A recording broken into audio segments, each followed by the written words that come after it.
Good morning. आप सभी का मेरे यूट्यूब चैनल पर स्वागत है। मैं आज आपको तरबूज की खेती की A to Z संपूर्ण जानकारी देती हूँ। किस तरह से कौन सा सीड्स लेना चाहिए और किस तरह से मिट्टी तैयार करनी चाहिए और किस कब बुआई करनी चाहिए और कौन सी दवा वगैरह डालनी चाहिए, वो संपूर्ण जानकारी देती हूँ।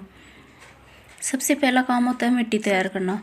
तो मिट्टी को तैयार करने के लिए मिट्टी के अंदर अच्छे से रोटावेटर चलवाकर और मिट्टी को समतल करना चाहिए और जो भी इसके अंदर खरपतवार वगैरह है वो नष्ट करके, और उसमें फिर कल्टीवेटर चलाने के बाद है मिट्टी के अंदर अच्छे से उपजाऊ करने के लिए, जैसे 1 एकड़ भूमि है तो उसके अंदर आपको दो ट्रॉली खाद की 1 बीघा के लिए काफ़ी होती हैं। गोबर की सड़ी हुई खाद होती है, वो डाल देनी चाहिए।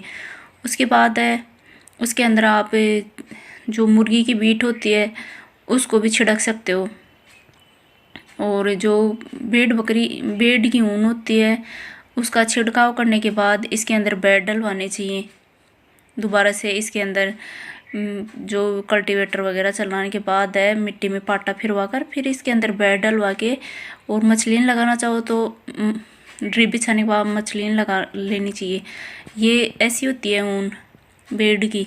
ये डालने से है आपकी मिट्टी है जो वेजिटेबल के लिए तैयार कर रहे हो पोरस रहेगी, और जहाँ तक आपकी फसल रहेगी तब तक इसके जो पोषण चाहिए वो सभी मिलते रहेंगे।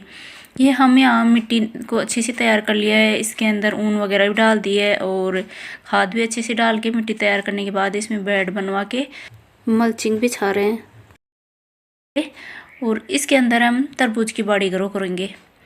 तो ये बाड़ी ग्रो करने से पहले का प्रोसेस होता है, जब आप ड्रिप लगा रहे हो तो पहले उसको जांच भी कर लेनी चाहिए कि कहीं से ब्लॉक तो नहीं है, इसके अंदर कहीं ब्लॉकेज है, और फिर आप ये बिछा दो। उसके बाद जो ये होल बने हुए हैं इनमें पानी नहीं आए, ऐसी दिक्कत नहीं हो तो उससे पहले पानी चला कर देखना चाहिए। देखिए हमने मल्चिंग बिछाने से पहले हमने इस ड्रिप को चेक किया है, बाद ये बिछा रहे हैं, और फिर इसके ऊपर थोड़ी थोड़ी मिट्टी डाल देनी चाहिए दोनों साइड में, जिससे ये हवा से उड़ेगी नहीं, तो हवा से उड़कर और साइड में हो जाती है। और फिर बेड के ऊपर अच्छे से जो बीज ग्रो करना चाह रहे हो या आपने नर्सरी से तैयार पौधे किए हैं वो ग्रो करना चाहो तो वो तैयार नहीं हो पाते ढंग से, इसके अंदर रुपाई नहीं हो पाती है। तो आप चाहो तो नर्सरी से जो तैयार करते हैं पौधे वो तैयार करके तरबूज की रोपाई कर सकते हो। उसके लिए आपको चाहिए डिस्पोजल जो गिलास होते हैं उनके अंदर आप बीज ग्रो कर सकते हो, और जब वो थोड़े बाहर हो जाएं, उनके लगभग 3-3 पत्तियाँ आना स्टार्ट हो जाए, तब उनको आप खेत में रोपाई कर सकते हो। और हम तो यहाँ बीज ही ग्रो कर रहे हैं, हमने नर्सरी तैयार नहीं की है। तो उसके लिए आपको जो अच्छा लगे वो सीड्स ले सकते हो, क्योंकि काफ़ी वैरायटीज़ होती हैं इसकी। तो आपकी जो मिट्टी है इसके अंदर कौन सी वैरायटी सूट करती है, या जो आपकी जिस शॉप से आप ख़रीद रहे हो वो आपको रिकमेंड करता है कि यह आपकी मिट्टी के लिए सही रहेगी, वो आप सीड्स ग्रो कर सकते हो। इस तरह से आप ये ग्रो कर सकते हो, इसके जो नर्सरी तैयार कर सकते हो। तो हमें संग्रो रजनी बीज है ये ले रहे हैं और इसी की रोपाई कर रहे हैं। इसके और भी काफ़ी हैं, जैसे जेनटेक्स सपारी बीज है, और क्लस हाइब्रिड तरबूज KSP 1434 है। इसमें और हैं जैसे शुगर बेबी है, अर्का ज्योति है, संग्रो F1 हाइब्रिड बीज है, ऊर्जा शुगर बेबी है। इसमें काफ़ी सारी हैं इसकी वैरायटीज़, तो आप कोई भी ले सकते हो। ये सभी उन्नत किस्में हैं, आपको अच्छी पैदावार देंगी। और ये साइज़ में भी सभी अलग अलग होते हैं, जैसे कुछ है 2 या 3 किलो के होते हैं तरबूज, कुछ है 4-5 केजी को, और कुछ हैं 6-7 केजी तक के भी होते हैं। ये दारी वाले तरबूज हैं, ये 8-10 केजी के भी होते हैं।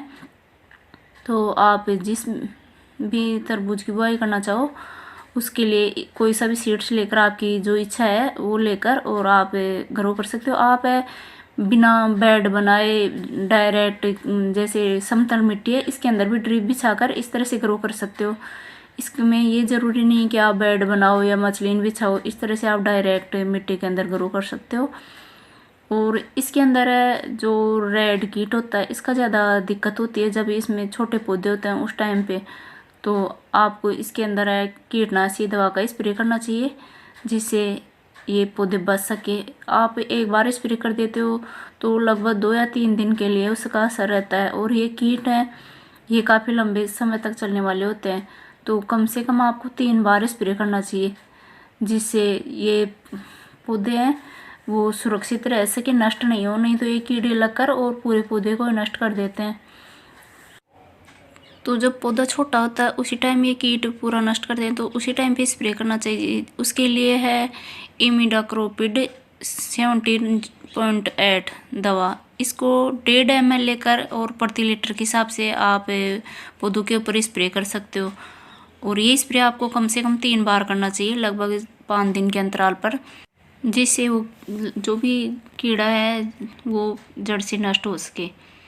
और इसके अंदर पानी है, आप अपनी मिट्टी के अकॉर्डिंग सिंचाई कर सकते हो, पानी दे सकते हो। तो ये सिंचाई है, जैसे ये मिट्टी 6-7 दिन तक आपकी गीली रह सकती है, तो 6-7 दिन बाद देना चाहिए। उससे पहले यदि आपके मिट्टी सूख जाती है तो उससे पहले भी आप इसमें सिंचाई कर सकते हो। जब इनकी तुड़ाई है, करीब कुछ इसकी सीड्स हैं उनकी 60 दिन में तुड़ाई होना स्टार्ट हो जाती है, कुछ हैं 90 दिन में स्टार्ट होती हैं, और कुछ जैसे ये दारी वाले होते हैं मोटे वाले, ये करीब 100 दिन पर इनकी तुड़ाई स्टार्ट होती है। इस तरह से तो आप अच्छे से इनकी उपज ले सकते हैं और अच्छा मुनाफा कमा सकते हैं। करीब ये शुरुआत के अंदर 30-35 रुपये केजी के प्रति केजी के हिसाब से जाते हैं। जैसे आपका एक तरबूज 10 केजी का है तो आपका एक तरबूज ही 300 रुपये का हो जाएगा। और आप इस तरह से पूरी बाड़ी से बहुत ज़्यादा मुनाफा कमा सकते हैं। तो यदि आपको ये जानकारी अच्छी लगे तो वीडियो को लाइक करना, शेयर करना। अभी तक चैनल सब्सक्राइब नहीं किया तो सब्सक्राइब ज़रूर करना, बेल आइकन प्रेस करना, जिससे आपको नए वीडियो की नोटिफिकेशन मिल सके। और वीडियो शुरू से अंत तक देखने के लिए थैंक यू।